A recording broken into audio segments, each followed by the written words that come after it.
चीज़ है, ठीक है। तो ये यूट्रस का है, इसमें क्या प्रोसीजर हुआ है, हिस्टेक्टोमी हुआ है, ठीक है ना। ये एच मोड है, स्ट्रेस लाइक स्ट्रक्चर दिख रहा है, मोटर प्रेगनेंसी है वो भी तो सेम है, यूट्रस का ही स्ट्रक्चर ये भी है, ठीक है। दिख रहा है, तो दिख रहा है ना, यूट्रस दिख रहा है, सर्विस दिख रहा है, इधर ओवरीज भी दिख रही हैं, ये ओवरीज है, फेलोपियन ट्यूब भी दिख रहा है यहाँ पे। ये पेल्विस पता है नहीं, अरे जो पढ़ गया वो चला गया ना। नहीं मैम मतलब जो वो पता होना चाहिए तुम्हें, डायमीटर क्या है वो पता होना चाहिए, ठीक। कितने बोन से बना है वो पेल्विस, जॉइंट्स क्या क्या है ये बताना चाहिए। उसके बाद फीटल स्कल में क्वेश्चन बता रहे हो, रटना तुम ही लोगों को है। एक बार बता दीजिए ना दोबारा आप करके ना, आप हम नहीं बताएंगे, ये बताएंगे, ये कब एग्जाम होने वाला ना तुम ही हो। ट्रू पेल्विस होता है, एक फॉल्स पेल्विस होता है। फॉल्स पेल्विस जो है ये ऊपर जो पेल्विस है, ब्रिंग के ऊपर जो पेल्विस है वो फॉल्स पेल्विस है, ठीक है। और ट्रू पेल्विस जो है ब्रिंग और ब्रिंग के जो अंदर जो सब पेल्विस है उसको कहते हैं फॉल्स पेल्विस। अब पेल्विक ब्रिंग का जो बाउंड्रीज है, पहले प्यूबिक सिम्फिसिस, क्रेस्ट, फिर ट्यूबरकल, फिर पेक्टिनियल लाइन, फिर इलियोपेक्टिनियल एमएस, इलियोपेक्टिनियल लाइन, फिर जॉइंट, सैक्रोइलाइक जॉइंट, फिर एला ऑफ सैक्रम, फिर सैक्रम परमोटर। ये पेल्विक ब्रिंग का बाउंड्री याद हुआ। अब उसको दोनों बताइए, तो अब तुम बताओ, पूछो बताओ, अब तुम पढ़ी हो तो बताओ। प्यूबिक सिम्फाइसिस, ठीक है, अपर बॉर्डर बोला जाता है, पर छोड़ो, प्यूबिक सिम्फाइसिस हो गया। फिर यहाँ पर प्यूबिक क्रेस्ट हुआ, यहाँ पे इस पे नहीं दिख रहा है, जो रियल बोन है उस पर दिखता है प्यूबिक क्रेस्ट, यहाँ से यहाँ प्यूबिक क्रेस्ट। अब ये जो उभरा हुआ दिख रहा है ये प्यूबिक ट्यूबरकल है, ठीक। अब यहाँ से, अब यहाँ भी उभरा हुआ है और यहाँ भी उभरा हुआ है। मैंने क्या बोला, प्यूबिक क्रेस्ट, प्यूबिक ट्यूबरकल, अब पेक्टिनियल लाइन, इतना लंबा पेक्टिनियल लाइन है। फिर इलियोपेक्टिनियल एमिनेंस है इतना बड़ा, और फिर अब ये इलियोपेक्टिनियल लाइन है इतना, लाइन है पूरा, ठीक है। फिर अब ये और फिर ये हो गया एलाप सैक्रम, अब ये हो गया सैक्रल का मॉलिक्यूल, नहीं करना है इसमें। अब ये गायनी से क्या इसमें रिलेशन है, तो गायनी से रिलेशन है कि ये जो स्टेल स्पाइन है इस लेवल पे हम प्रोलैप्स देखते हैं। अगर इसके ऊपर सर्विक्स एक्सटर्नल ऑस हुआ, मैं भी जा रही हूँ, तो फिर ये हो गया नॉर्मल सर्विक्स कलर, नॉर्मल, ठीक है, हाँ ठीक। और अगर उससे नीचे हुआ एक्सटर्नल ऑस तो फिर फर्स्ट डिग्री। तुम्हें प्रोलैप्स में 6 क्लासिफिकेशन ही बताना है, पॉपक्यू, हाइमेन, 1 सेंटीमीटर 2 सेंटीमीटर नहीं बताना। जब तुमसे पूछा जाएगा पॉपक्यू क्लासिफिकेशन बताओ तब तुम बताओगे, तुम्हें 100 क्लासिफिकेशन बताना। 100 क्लासिफिकेशन मीन्स पहले 0, no descent. 1 degree means external os into the vagina, means stale spines के नीचे। तुम्हें बस बोलना है कि ऑस इनटू द वेजाइना, ठीक है। 2nd degree up to the introitus, external os up to the introitus. 3rd degree external os outside the introitus, और प्रोसीडेंस या whole uterus outside the uterus, ठीक। ये प्रोलैप्स का हो गया, मतलब ये डमी पेल्विस में तुम्हें प्रोलैप्स को आ जाएगा। तो अगर गायनी इससे पूछा जाएगा तो तुम प्रोलैप्स बताओगे। इतना लंबा लचड़ मेरे पास टाइम नहीं है कि क्या क्या होता है। पहले क्या होता है, इंगेजमेंट, उसके बाद इसके बाद ठीक है, उसके बाद इंटरनल रोटेशन होगा ना, हाँ, उसके बाद एक्सटेंशन पड़ेगी। कॉम्बीपैक मीफेप्रिस्टोन मिजोप्रोस्टॉल, इट इज़ एमटीपी किट, ठीक है। मीफेप्रिस्टोन 200 mg रहता है। ये मीफेप्रिस्टोन का एंटी प्रोजेस्टेरॉन होता है, तो जो प्रोजेस्टेरॉन सपोर्ट होता है वो यूट्रस का चला गया, तो जो भी इम्प्लांटेशन होता है वो हैम्पर हो गया, ठीक है। बेबी यूट्रस में जो सटा हुआ था यूट्रस से वो बेबी बाहर निकल गया, हैम्पर हो गया। प्रोजेस्टेरॉन का ये काम हुआ। मीजोप्रोस्टॉल का क्या काम हुआ कि अब वो जो पड़ा हुआ है यूट्रस में उसको बाहर निकालेगा। तो कैसे निकालेगा, यूट्रस को कॉन्ट्रैक्ट करेगा और सर्विक्स को डायलेट करेगा, तो जो भी प्रोडक्ट बाहर अंदर वहाँ पड़ा हुआ है वो बाहर निकल गया। ये हो गया मीजोप्रोस्टॉल का काम। और इसको कब तक यूज़ करते हैं, up to 9 week, up to 9 week करते हैं। और उससे ज़्यादा हो गया तो second dilation suction suction evacuation करते हैं। सक्शन इवैक्यूएशन कब तक करते हैं? 12 वीक। अब 16 वीक हो गया। मैम मैक्सिमम 16 लिखा है। मैक्स बात तो मैं बोलोगे कि 12 वीक करते हैं, मैक्स 16 वीक तक कर सकते हैं। मीजोप्रोस का तो पता ही नहीं क्या है। पीपीएच में यूज़ करते हैं, इंजेक्शन ऑफ लेबर में यूज़ करते हैं, ठीक है, एबॉर्शन में यूज़ करते हैं। एबॉर्शन में तो हो ही गया वो। अंतरा हो गया। अंतरा क्या होता है? ये लास्ट बैच है ना, इसके बाद में कोई आएगा? ठीक। अंतरा को ये डिम्पा हो गया। रिपोर्ट में डिऑक्सीप्रोजेस्टेरोन एसीटेट, ठीक है। प्रोजेस्टेरोन ओनली पील है, इंजेक्टेबल बीओपी है। और इसका मैकेनिज्म ऑफ एक्शन क्या होता है? जितने भी ओसीपी है, जितने भी है, कॉपर टी छोड़ के और इसको छाया छोड़ के, सबका काम है ओवुलेशन का हैम्पर करना, ठीक है, प्रिवेंट ओवुलेशन। क्योंकि ये सारी चीज़ें ब्लड में जाएगा, ब्लड से तो कहाँ जाएगा? ब्लड फ्लो में जाएगा, ठीक है।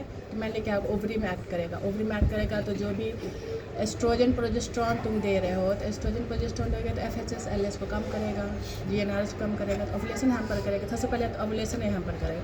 दूसरी चीज़ क्या होगी? फर्टिलाइजेशन हैम्पर करेगा। वो कैसे करेगा? सर्विक्स को ठीक करेगा, सर्वाइकल म्यूकस को।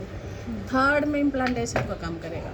पहले इम्प्लांटेशन कम नहीं कर, पहले ओवुलेशन को कम करेगा, उसके बाद फर्टिलाइजेशन कम करेगा, उसके बाद इम्प्लांटेशन करेगा। ये सारी चीज़ें होती है। तुम टैबलेट करो, OCP, इंजेक्टेबल, ये सारी चीज़ें होती हैं, ठीक है।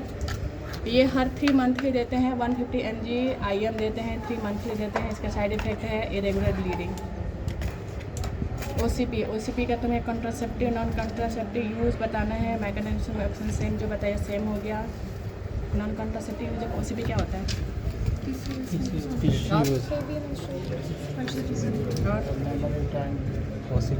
हाइब्रोइड में, एंडोमेट्रियोसिस में, AUB में, सब में दे रहे हैं। सर्वाइकल कैंसर में, एंडोमेट्रियल कैंसर में, सब में दे रहे हैं। इसमें गायनी का जितना प्रॉब्लम है सब में दे रहे हैं उसको। और ये हो गया।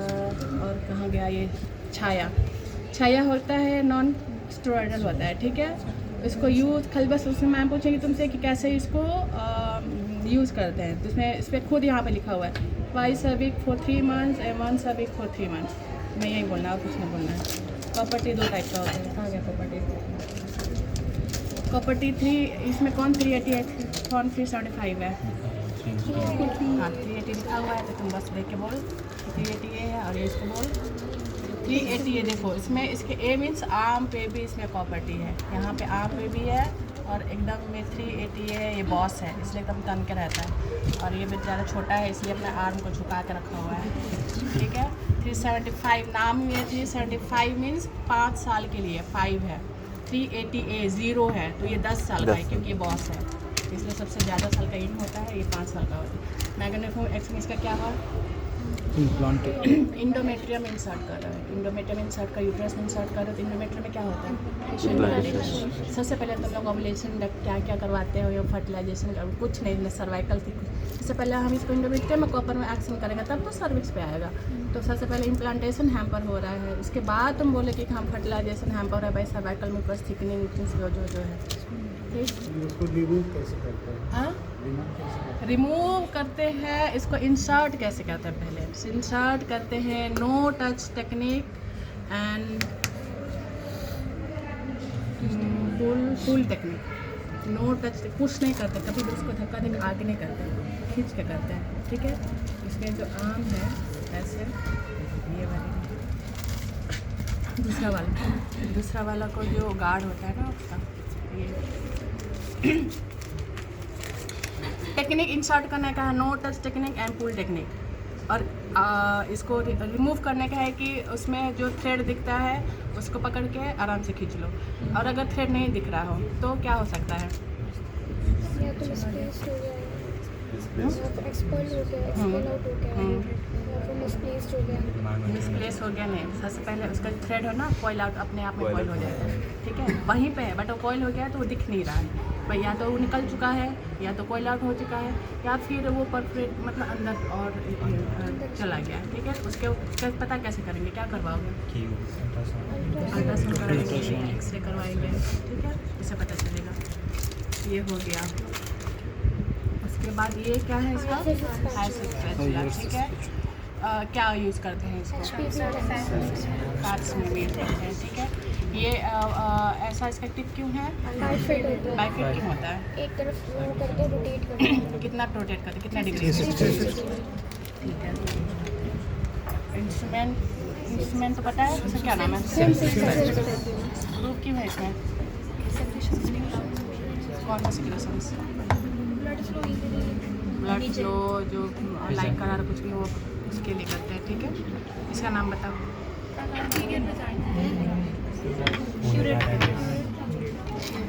मैडम बोलेंगी डीएनए का इंस्ट्रूमेंट निकाल। डीएनए का इंस्ट्रूमेंट निकालने के लिए पहले हम पेशेंट को लिटा दिए, लिथोटॉमी पोजीशन में लिखाए हैं उसका, ठीक है।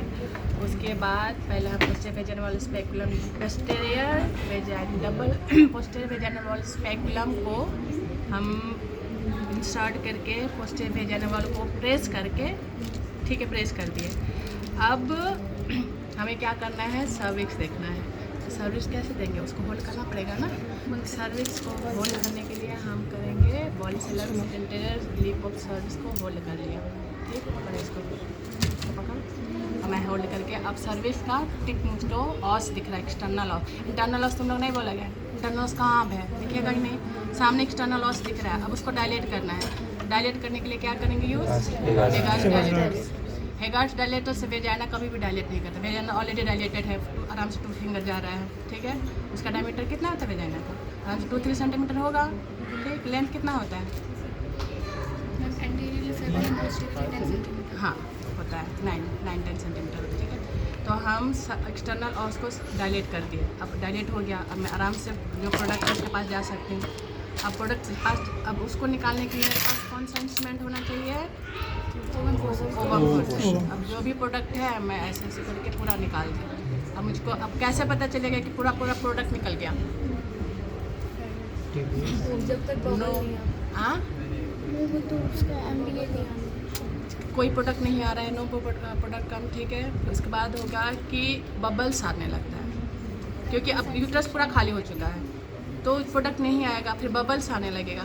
और फिर ग्रिपिंग ऑफ कैनुला, जो अब मैं कर रही हूँ तो जो अंदर का यूट्रस है अब कॉन्ट्रैक्ट करेगा, तो वो पकड़ने की कोशिश करता है। जो कोई भी, अगर मैं कार्बन कैनुला डाल रही हूँ या फिर ओवन फोर्सेप्स डाल रही हूँ तो उसको पकड़ने की कोशिश करेगा, तो ग्रिपिंग ऑफ कैनुला हो गया। और फिर ग्रांटिंग सेंसेशन, अब अंदर मुझे, अब पहले सॉफ्ट फील होता, अब मुझे खड़ फील होगा, क्योंकि पूरा अब यूट्रस का ही है। अब यूट्रस का जो भी बेसालिस लेयर गया, ठीक है, अब दूसरा लेयर बचा हुआ है। तो ये 4 चीज़ होती है, 4 साइन होते हैं, no more product come, bubbles come, gripping of cannula and granting sensation of uterus, ठीक है। ये 4 अब मुझको फील हो गया कि हाँ अब मेरा प्रोसेस वो ख़त्म हो गया। फिर भी थोड़ा बहुत चिपका हुआ रहेगा तो क्यूरेट है, ये क्यूरेट। अब ये क्यूरेट से मैं थोड़ा बहुत भी जो भी चिपका रहेगा उसको निकाल दूँगी। तो ये हो गया, अब इसका सारा प्रोसेस कंप्लीट हो गया। ये डीएनए के लिए इतना सारा इंस्ट्रूमेंट चाहिए होता है, ये चाहिए, ये 5 है। Since double plated posterior vaginal speculum, इसके बाद बॉल सेलम, इसके बाद हेगार्ड्स डायलेटर, उसके बाद ओवन फोर्सेप्स से प्रोडक्ट निकाला, उसके बाद क्यूरेट सिलेक्टेड कर, ठीक है। ये डीएनए का प्रोडक्ट हो गया। करना हो तो फिर कॉमन कैनुला सक्शन करते हैं।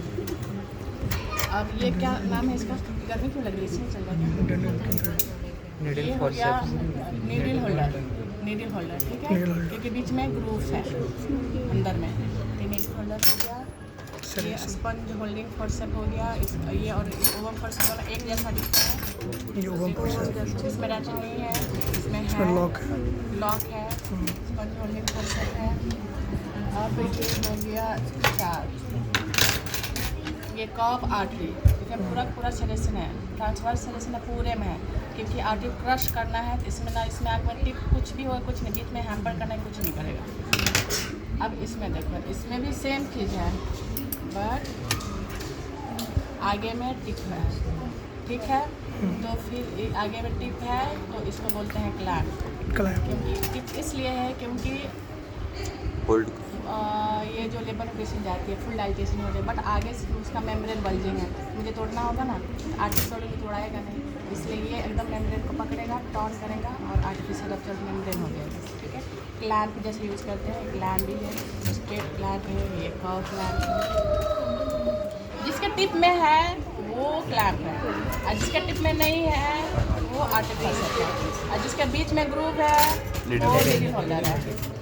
और ये और एलिस फॉर्सेप है, और इस बॉल सेलर में कंफ्यूज नहीं करना, क्योंकि बॉल सेलर में बड़ा बड़ा सा ग्रूप है, इसमें छोटा छोटा सा ग्रूप है, ठीक है। ये एंटायर को सर्विस में करने में हेल्प करते हैं। और ये एलिस फॉर्सेप है,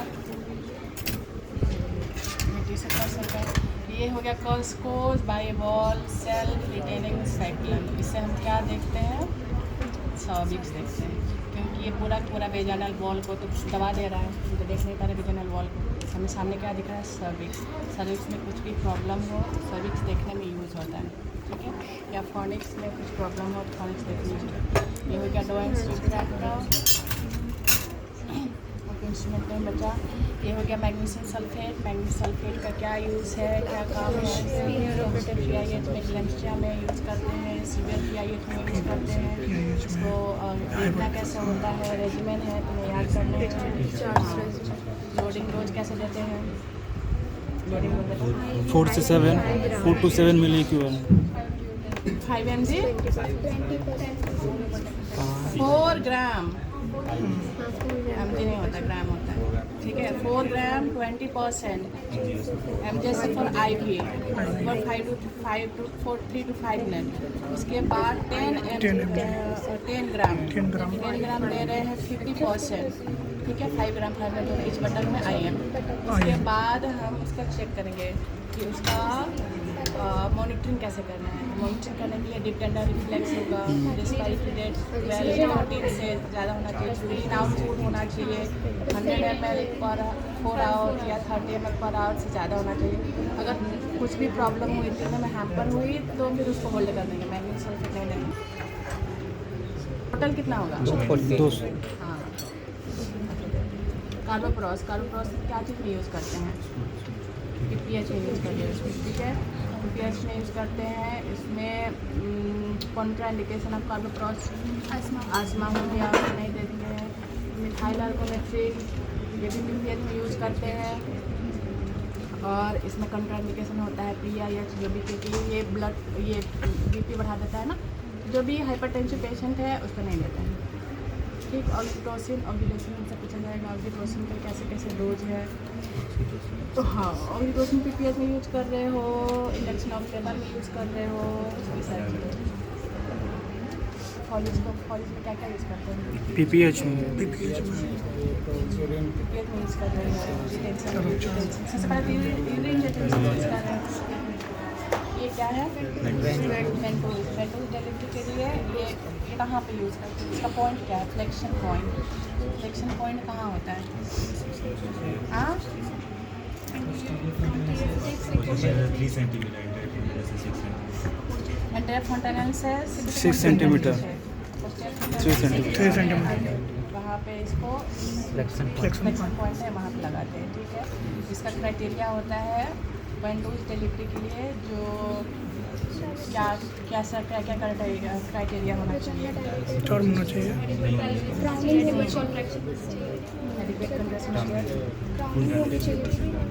उसका पूरा वो है निमोनिक, नहीं मेंटो पार्टिकल तुमसे नहीं पूछा जाएगा, PG लेवल का तो तुम याद करोगे, तुम्हें ये बताना नहीं दिया जाएगा। ये कौन सा है, कंप्लीट है कि इनकम्प्लीट है, पार्शियल कंप्लीट है। इसमें बेबी नहीं दिख रहा है, बेबी नहीं दिख रहा है मतलब कंप्लीट है, बोलो मुझको बेबी नहीं दिख रहा है, इसमें मतलब कंप्लीट है, अपना देखना है। और ये हो गया क्या, यूट्रस दिख रहा है, सर्विक्स दिख रहा है, ओवरी दिख रहा है, फैलोपियन ट्यूब दिख रहा है, मीन्स ये हो गया टोटल एब्डोमिनल सिस्टम में भी पैलेटस और लिंगुअल फ्लेक्चर, ठीक है। हाँ, और यहाँ पे सर्विक्स के सामने कुछ दिख रहा है, यहाँ पे मे भी ये पॉलिप हो या फेडर थाइरॉइड हो, और ये भी सेम चीज़ है वाला। इस बार इसमें कंफ्यूज मत करना, मैंने इसमें हिला के देखना, इतना सारा बबल्स है, इतना बड़ा सा वो सिस्टम हो गया।